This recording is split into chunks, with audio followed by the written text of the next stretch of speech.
Types of resources. हम resources को बहुत सारे टाइप्स में डिवाइड करते हैं। रिसोर्सेज को बहुत सारे टाइप्स में डिवाइड क्यों किया जाता है? एक एग्जांपल दूंगी मैं यहाँ पे, अ कॉमन एग्जांपल। जैसे फॉर एग्जांपल हम रिसोर्सेज को आप समझिए कि ये एक स्कूल है। अब इस स्कूल में हमारे पास बहुत सारे बच्चे हैं, स्टूडेंट्स हैं, और ये स्टूडेंट्स जो है वो डिफरेंट डिफरेंट क्लासेस के हैं।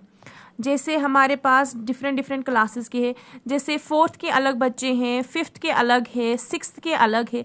तो हम उनको उनके एज ग्रुप के हिसाब से उन्हें डिवाइड करते हैं अलग अलग क्लासेस में। सिमिलरली हमारे पास ये रिसोर्सेज जो है ये डिफरेंट डिफरेंट टाइप्स के होते हैं। जैसे हमारे पास रिसोर्सेज अगर आप देखेंगे तो सॉइल है, ह्यूमंस भी रिसोर्स है, सॉइल भी रिसोर्स है, मिनरल्स भी रिसोर्सेज है, वाटर भी रिसोर्स है। तो इन तमाम रिसोर्सेज को क्या हम एक ही कैटेगरी में निकालेंगे? क्या ह्यूमंस, वाटर और सॉइल हमारे पास एक ही कैटेगरी में रहेंगे? नहीं, इन्हें हम अलग अलग कैटेगरीज में डिवाइड करते हैं। इसीलिए रिसोर्सेज को हम अलग अलग कैटेगरीज में डिवाइड करते हैं। जैसे पहले हमारे पास आता है बायो टाइप्स ऑफ रिसोर्सेज में। फर्स्ट है हमारे पास on the basis of origin. On the basis of origin हमारे पास टू टाइप्स ऑफ रिसोर्सेज है। फर्स्ट है biotic and second one is abiotic resources. Biotic resources वो है जो हमें बायोस्फीयर से मिलते हैं और जिनमें जान होती है। जो भी जानदार हमारे पास थे वो बायोटिक रिसोर्स में आते हैं, लाइक ह्यूमन है, ह्यूमन बींग्स है, फ्लोरा है, फाना है, फिशरीज है, जैसे ट्रीज है, एनिमल है, फिश है, इनमें जान है तो ये बायोटिक रिसोर्स में। अबायोटिक रिसोर्सेज वो रिसोर्सेज है जो हमें नॉन लिविंग थिंग से मिलती है, इन्हें हम अबायोटिक रिसोर्स कहते हैं। जैसे हमारे पास रॉक्स है, मिनरल्स है, मेटल्स है। फिर आता है हमारे पास on the basis of exhaustibility, कि जो हमारे रिसोर्सेज है वो कितने टाइम में ख़त्म होते हैं। तो हमारे जो रिसोर्सेज है इन्हें हम दो कैटेगरीज में डिवाइड करते हैं। फर्स्ट आता है हमारे पास रिन्यूएबल रिसोर्स एंड सेकंड आता है हमारे पास non renewable resources. Renewable resources जैसे कि इसका नाम ही है रिन्यूएबल रिसोर्स। रिन्यूएबल रिसोर्स वो रिसोर्सेज होते हैं जिन्हें हम दोबारा से रिन्यू कर सकते हैं, दोबारा से रिप्रोड्यूस कर सकते हैं, फिजिकल, केमिकल या फिर मैकेनिकल प्रोसेस से। इसे हम रिन्यूएबल रिसोर्स कहते हैं। जैसे सोलर है हमारे पास, मिनरल्स है, मेटल्स है, इन्हें हम बोलते हैं रिन्यूएबल रिसोर्स। फिर आते हैं हमारे पास नॉन रिन्यूएबल रिसोर्स, जैसे नाम ही है इसका, नॉन रिन्यूएबल रिसोर्स। वो रिसोर्सेज जिन्हें हम दोबारा रिन्यू नहीं कर सकते हैं, जो एक बार खत्म हुए फिर हम उन्हें दोबारा रिन्यू नहीं कर सकते।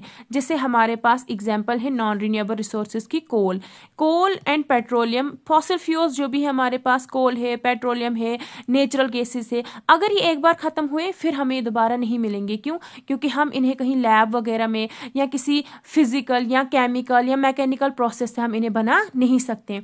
इसलिए इन्हें बनने में मिलियंस ऑफ ईयर लगते हैं, और जब इन्हें बनने में मिलियंस ऑफ ईयर लगते हैं तो हम सीधे इन्हें कहते हैं कि ये हमारे पास नॉन रिन्यूएबल रिसोर्सेज है, क्योंकि मिलियंस ऑफ ईयर तक तो इंसान का लाइफ स्पेन है ही नहीं। Next we have on the basis of ownership. Ownership here means कि ये जो रिसोर्सेज है इनका मालिक कौन है। क्या जितने भी रिसोर्सेज हिंदुस्तान के अंदर है उसका मालिक सिर्फ कोई एक इंडिविजुअल है, कि कोई कम्युनिटी है, कि कोई और है? तो उसी के बारे में हमने पढ़ना है कि जो हमारे पास रिसोर्सेज है on the basis of ownership हम इन्हें भी डिवाइड करते हैं। फर्स्ट आता है हमारे पास इंडिविजुअल रिसोर्स, जैसे इसका नाम है इंडिविजुअल रिसोर्सेज।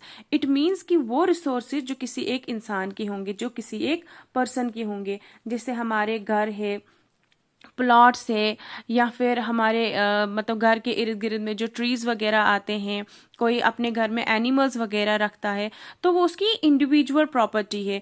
इट मीन्स कि उस प्रॉपर्टी के ऊपर किसी और का हक नहीं हो सकता है। जैसे हमारे पास भी एक इंडिविजुअल प्रॉपर्टी है, हर किसी के पास आज के टाइम में है, that is mobile phone. Mobile phone हमारी इंडिविजुअल प्रॉपर्टी है। हम इसके ऊपर पासवर्ड्स वगैरह लगा देते हैं so that others can't check it.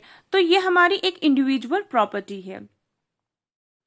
Second one is community resources. Community resources वो रिसोर्सेज होते हैं जो एसेसेबल होते हैं all the member of a community. It means कि जो मेंबर ऑफ अ कम्युनिटी है वो एज ए होल जो है वो इस्तेमाल करते हैं कम्युनिटी रिसोर्सेज।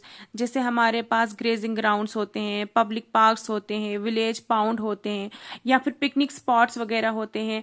हम शहर से जो है वो गाँव में जाते हैं पिकनिक स्पॉट्स पे, तो वो जगहें जो है वो हमारे लिए कम्युनिटी रिसोर्सेज है, जिन्हें कम्युनिटीज जो है वो एसेस कर सकती हैं। नेक्स्ट है हमारे पास नेशनल रिसोर्सेज। नेशनल रिसोर्सेज अगर हम देखें तो नेशनल हियर मीन्स कि जो भी हमारे नेशन के अंदर रिसोर्सेज आते हैं वो हमारे नेशन के ही होते हैं। टेक्निकली अगर हम देखें all the resources belong to the nation, हमारे नेशन के अंदर जितने भी रिसोर्सेज आते हैं वो हमारे कंट्री के ही है। फॉर एग्जाम्पल अगर हम बात करें, जैसे ये है हमारा घर, हाउस है हमारा, ये हाउस तो है हमारी इंडिविजुअल प्रॉपर्टी, लेकिन आ रहा है इंडिया के अंदर, इसके अंदर जो भी मिनरल्स निकल रहे हैं या जो भी मेटल्स निकल रहे हैं या जो भी रिसोर्सेज निकल रहे हैं वो अल्टीमेटली वो रिसोर्सेज जो है वो हमारे नेशन के ही है। तो हम उसे कहेंगे कि है तो ये इंडिविजुअल प्रॉपर्टी लेकिन है नेशनल रिसोर्स, ये नेशनल प्रॉपर्टी में हम इसे कंसिडर कर सकते हैं। फिर आता है हमारे पास कि ऑल द रिसोर्सेज, जो भी हमारे पास रिसोर्सेज है लाइक फॉरेस्ट है, वाटर रिसोर्सेज है, रोड्स है, रेलवेज है, वाइल्ड लाइफ है, वो सारा हमारा नेशनल रिसोर्स में ही आता है। जो भी हमारी नेशनल रिसोर्स हियर मीन्स जो भी हमारी पॉलिटिकल बाउंड्रीज के अंदर चीज़ें आती है वो हमारे नेशन की ही होती है।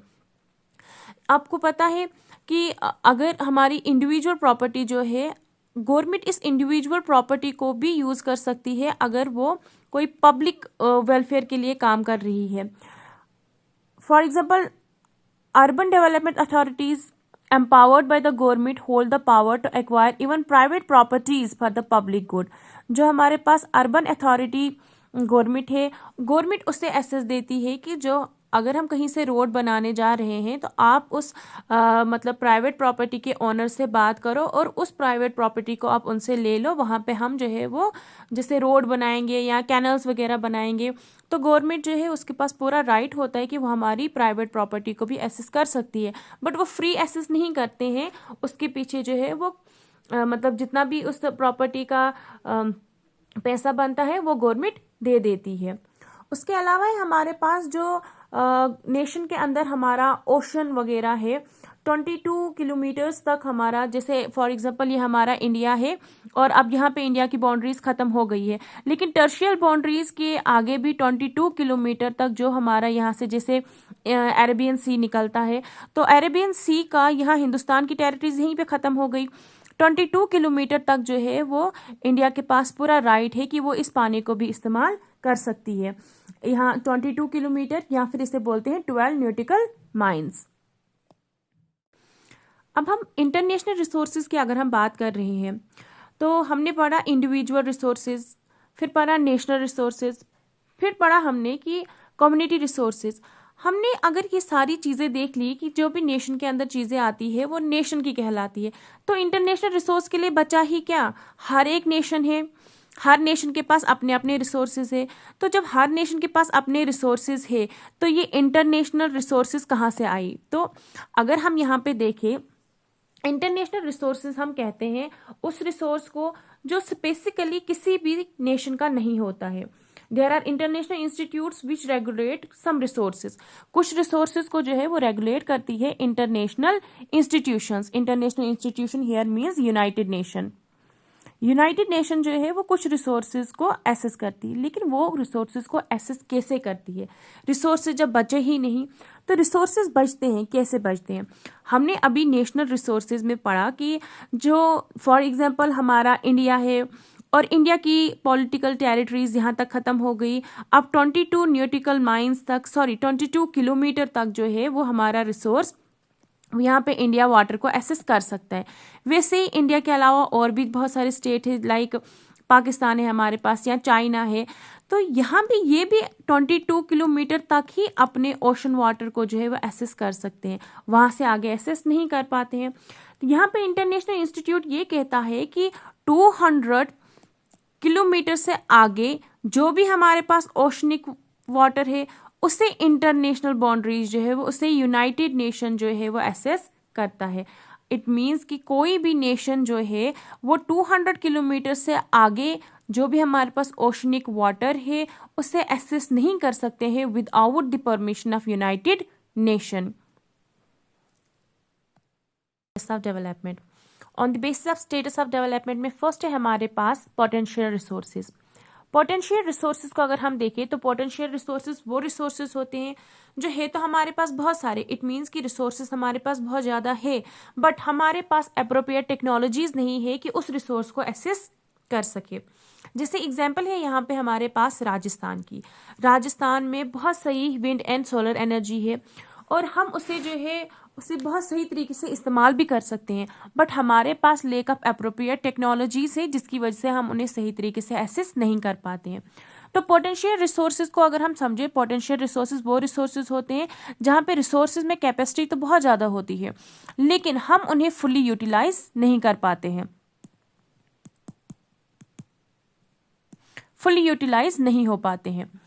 Second one is developed resources.